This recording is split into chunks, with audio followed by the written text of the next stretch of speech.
Why, Oakley dokley, everyone. Welcome back, everyone. It is LaughNgamez here. I am back, and it is time for another Starcraft 2 AlphaStar replay cast.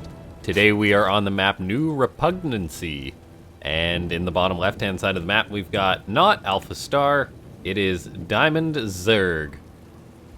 And in the top right-hand side of the map we've got none other than AlphaStar playing Zerg, so good old ZVZ to start things off. Cast a very fun ZVZ that was Silky versus Silky the other day.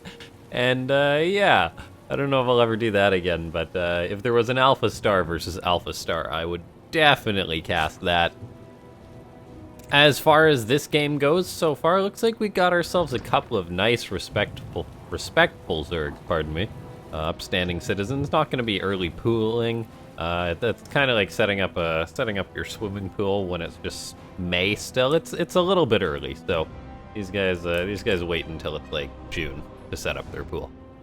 Now let's take a look here. We have got yeah, just normal openings from both these players that'll deviate at some point. Of course, you tend to look at AlphaStar as the player who's likely going to be going for some timing attacks, things like that.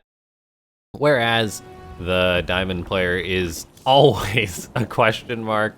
Diamond players tend to have very different strengths and weaknesses in StarCraft 2. Like, some have very good macro and horrible micro. Other ways around, some have really good strategies, really good builds. Some just freestyle it and play well, but it's kind of like driving 100 miles an hour down a dirt road. You may have be able to control the car well, but you'd be doing better on pavement with a build, if that analogy makes any sense. But as we cross the 2-minute mark into this game, ladies and gentlemen, seeing as how there is roughly 120 seconds in 2 minutes, or that's actually an exact thing. But yeah, let's try and go for 12 likes on this video. Okay, now let's see. A couple of queens on the way out, and yeah, nothing too significant happening just yet. But ladies and gentlemen, make sure to go ahead and subscribe to the channel too if you do enjoy the content. We are on a drive to try and hit 10,000 subs by the end of the year. So something good happens in 2020. That's basically where I'm at. So go ahead and hit that subscribe button to help us get there. We've got a Baneling Nest on the way for the Diamond player, so potentially things gonna be getting a little bit spicy. And if in some videos upcoming, ladies and gentlemen, if I sound like a little bit derpy, maybe like a little bit making a mistake here and there, I do hope you'll forgive me. I just went back to work at night, so there's definitely an adjustment period there, and so I will be a zombie at times when I sit down to do these videos. But that's just the way she goes. Taking a look. Both players still on very equal drone counts. AlphaStar throws up its Baneling Nest in response to the Diamond players. It's like, he's got a Baneling Nest, I got a Baneling Nest. He's got a gun, I gotta have a gun. He's got a nuke, I gotta have a nuke, that kind of idea. However, we actually do see AlphaStar says, no, this is fine, and just throws up a Roach Ward, starts +1 attack on its Evo, and decides to build a third base while the Diamond player is building his own third base, firing up a lot of drones. So some build differences here. AlphaStar getting up that Roach tech. Not super early, but definitely will lead into something with Roaches. Whereas the Diamond player is throwing up double Evos and his Roachborn a little bit later. And all things considered, I honestly like the way of going about this for the Diamond player. If you can, just rely on Defender's Advantage if you're pretty sure that your opponent's not going to attack you or hit a timing against you, then why not? Just build your tech a little bit later. Squeeze out a couple of extra drones before your opponent does. Get your third hatch up a little bit quicker than your opponent. All things considered, though, I mean, AlphaStar is kind of just making drones at a pretty solid rate, so it does actually have the lead. Carapace is the tech of choice for the Diamond player, for starters, as he is throwing up his extra gases. We'll see if he's going to go for the double upgrade play, which I also really am a fan of. AlphaStar invests its gas into Pneumatize Carapace and briefly starts a lair, but then cancels it. So I'm not sure what that was about. But yeah, Pneumatize Carapace. Interesting to see so early in a ZVZ. I wouldn't say that it's like a completely needed upgrade or anything like that, as slow Overseers or slow Overlords isn't the worst thing in the world. However, it will unlock the ability for you to scout exactly what your opponent's doing. And now let's take a look. The plus carapace is on the way, the +1 attack. Still waiting to see, and oh, look at that. There's the +1 starting. So the Diamond player is rocking that double upgrade play. He's not too far down in drones compared to AlphaStar, and we've just been having ourselves a very, very respectable macro game so far. We'll see if things are about to heat on up. Those AlphaStar is just making more and more roaches, potentially leaning towards the +1 timing attack, as the Diamond player gonna have to start making units of his own at some point in order to defend against this. Queen will be taking care of this pesky Ling. AlphaStar scouting out, seeing all the drones at the third base. And then, yeah, the Diamond player just floating quite a bit of resources, making me a little bit concerned. Starts up some overlords before he gets supply blocked, which is good, because at some point he is going to have to produce roaches, because all AlphaStar is making right now is roaches. Roaches, roaches, roaches. And I'm curious to see how this timing attack is going to work out, because if we do take a look, the fact that 1-1 is on the way means that the Diamond player will have a lead and upgrades coming his way. And so if he's just really got to focus on the numbers. But oh no, Diamond player, you just broke my heart. He just fires up 13 drones. Oh no, he didn't need drones. He's down so many roaches. This is just stupid, stupid levels, agreed. Not really scouting at AlphaStar at all, and he could potentially just die here if AlphaStar moves out anytime soon. I feel that 13 drones, if he started making roaches there, I'd say he'd be fine. And he is making roaches now, and he's going to have a good economy to make more, but I'm not sure he's going to have the time that he needs to defend against a big attack. The Diamond player does actually have the Glial Reconstitution. Not often that I say that full upgrade name. So his roaches will actually be a little bit zoomier. He is about to have his 1-1, so he will have the upgrade lead. Let's take a look at the roach count. It's 19 to 26. That's not too much of a difference. The upgrades could potentially overcome that, and with him making 12 roaches, that would actually be fine for him. AlphaStar's not hitting the most sharp timing attack this game, so definitely a window for the Diamond player to hold off against this, even though he was playing rather greedily. Let's see, roaches now crashing into roaches. Keep in mind there is the upgrade lead for the Diamond player. He's pulling back his roaches, trying to get a better angle, but a lot of his roaches are not actually firing for the minute. He's going to need to dodge those biles. Good pullback, dodging those biles, but not retreating with all the roaches, so some of them are still there firing. But look at the numbers. It's really, really close on both sides. Taking a look, though, yeah, the Diamond player down about 30 supply. AlphaStar isn't rallying a ton of reinforcements across the map. It's going to be close. Both players are holding down that roach key as hard as they can. Not that AlphaStar is a physical keyboard, but you guys get the point. Roaches for days. There's some reinforcements on the right side for the Diamond player starting to flood in. Is he going to hold this? It's going to be close. He's even leading towards +2 attack that this fight, or +2 carapace, that this fight's been going on so long, and it's starting to look like it might have been a hold, but then AlphaStar comes in with more reinforcements.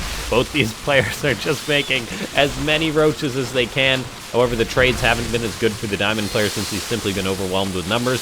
The upgrades definitely are what's been keeping him in this game. But yeah, look at all those roaches that AlphaStar has got together. The AI is even going to start attacking the +2 carapace, which is just going to finish a little bit too late.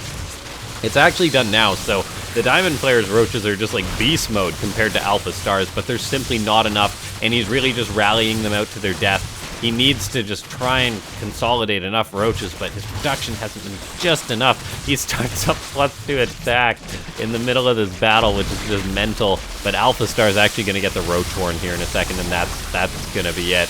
If you can't make any more roaches in your roach versus roach, he's firing up 16 lings. That's not what you want. Drones need to be pulled. It's just been too much of a snowball for AlphaStar, and this is heartbreaking. The Diamond player, he was so close. So close, yet so far, and in the end he was a little bit greedy. If he started making his roaches just 10 seconds earlier, he would have held. But yeah, GG, AlphaStar, classic timing attack, but boy oh boy, what a close battle. That was so close. So darn close for AlphaStar. But it managed to get the W. Just throw roaches across the map. The AI is basically just a roach cannon that just shoots roaches at its opponents when it plays Zerg. Yeah. And now let's take a look. We are on Cyber Forest, but there's no danger of roaches in this match. because we've got a Protoss taking on a Terran player. So a Masters Terran. We'll see what he's able to bring out. He's a supposed master, but is he masterful enough to destroy AlphaStar? Toss the AI into the fire, because that's what it seems to take to destroy this AI. To throw it into Mountain Doom, basically. As it's just so strong, so indestructible. Now let's take a look. The AI moving out with a very quick probe, standard PvT kind of thing. You want to get that probe out rather quick. See what your opponent's doing, what cheeky shenanigans they're cooking up for you, what ill will the Terran holds towards you. Looks like this game it will be a Reaper expand for the Masters player. Yeah.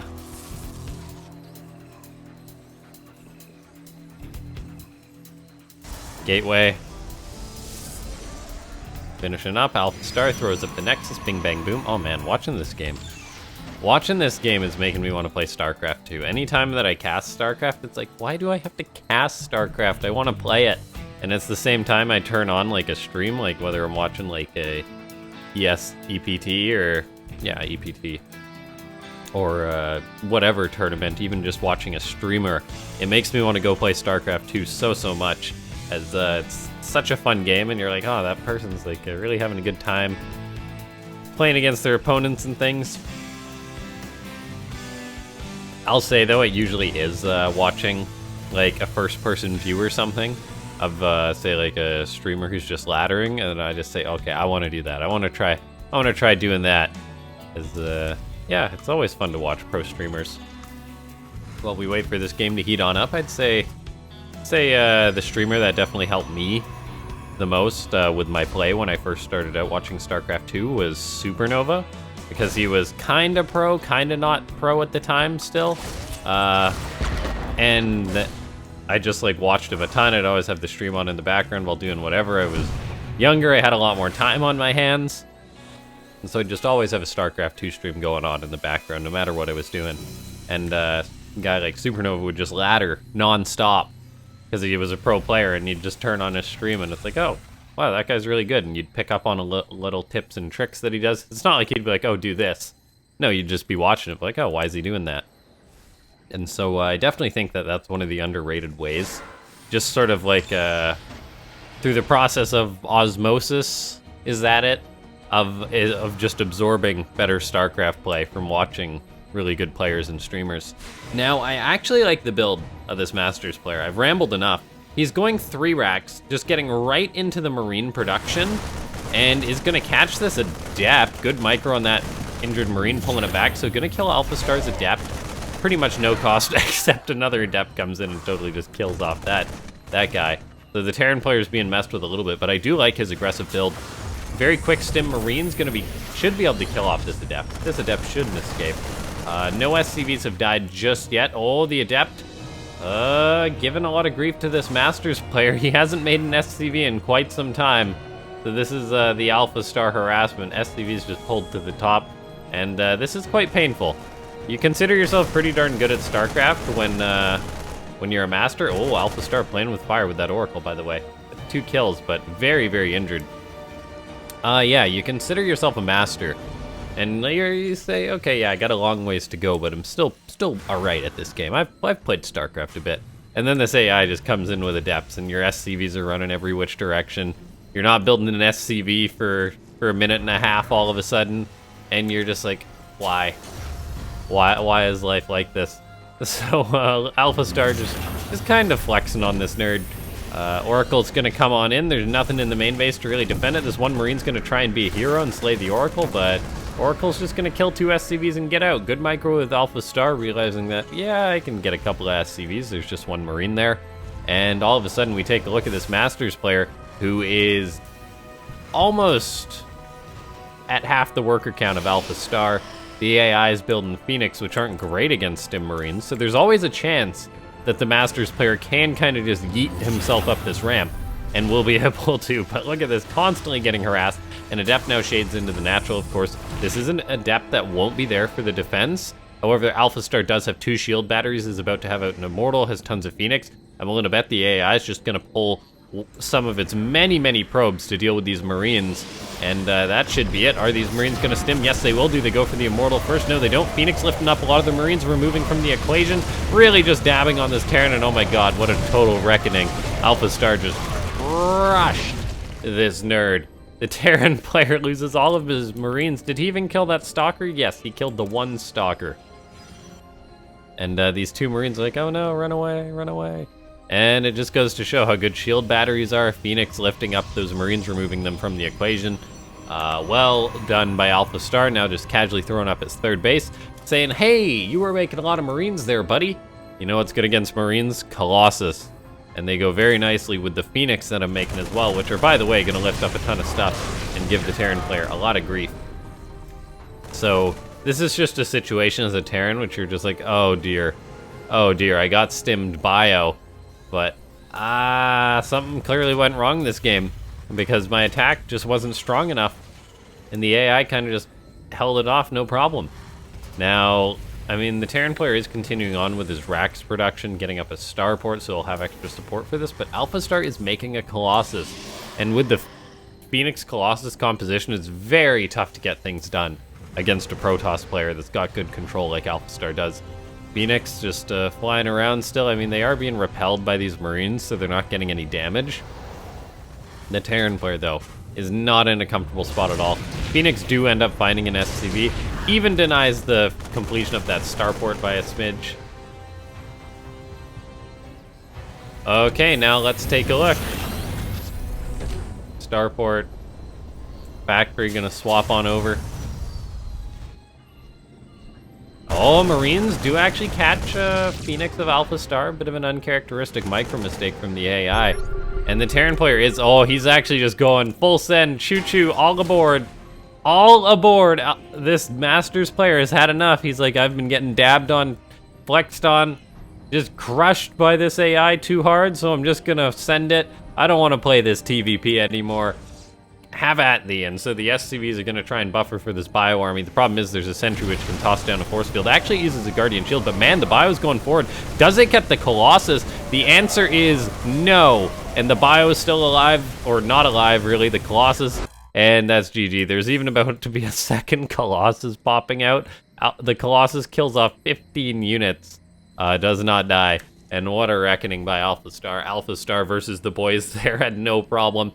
Ladies and gentlemen, make sure to go ahead and slap that like button. If you're new to the channel, go ahead and subscribe. You get daily StarCraft 2 content. Join the Discord, which is linked down below, and if you do want to support the content creation on the channel, go ahead and consider becoming a member. You can get various perks and things like that. I'll see you guys next time. Thanks so much for watching. This has been LaughNgamez.